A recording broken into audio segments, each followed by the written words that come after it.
Ang daming galit na gumawa ko ng atsara sa sarili kong version. Kung bakit ko daw niluto to, bakit ko daw nilagyan ng oyster sauce. Alamin natin. First of all, hindi ito yung atsara na typical mong nabibili or traditional na ginagawang atsara. Kasi uno pa lang may oyster sauce. I mean, kanya-kanya naman yan eh. Para sa akin kasi gusto ko may oyster sauce. Kung gusto mo lagyan bechin, bahala ka na. Tsaka pala almost 2 months na to. 5 jar na ganito yung nagawa ko, isa na lang yung natitira. Sa mga nagsasabi, hindi niluluto to, bakit ko nga ba niluto? Well, simple lang naman. Pinabilis ko lang naman yung process ng pag-absorb ng juice dun sa ating papaya. Hindi siya literal na lulutuin mo. Kumbaga simmer lang siya para lang pumasok yung syrup na ginawa mo doon sa atsara, doon sa papaya. Sabi nila madudurog na yan, magiging mush na yan, crunchy pa din siya.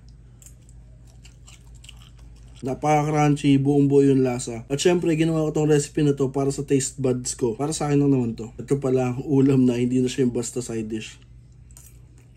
Nakaka-addict. Sobrang crunchy niya pa rin. Again, niluto ko siya 2 to 3 minutes, medium to low heat. Ibig sabihin, pagkalagay ko na dun sa mainit na syrup ng ating papaya, is lalamig yun. Ma-absorb ng mas maigi. Yung sinimmer ko lang siya for 2 to 3 minutes, low to medium heat lang. Hindi ko siya pinakuluan. Isa na ring reason kung bakit ko siya sinimmer for 2 to 3 minutes, mas nabubuo yung lasa niya para sa akin. Balance na yung pagkatamis, pagkaasim, at may onting umami. Sarap. Refill pa tayo. Tara, kain tayo. Kaya naman next time, kapag magko-comment kayo, try nyo muna, huwag nyo muna husgan. Kasi hindi nyo alam kung ano yung nami-miss out nyo.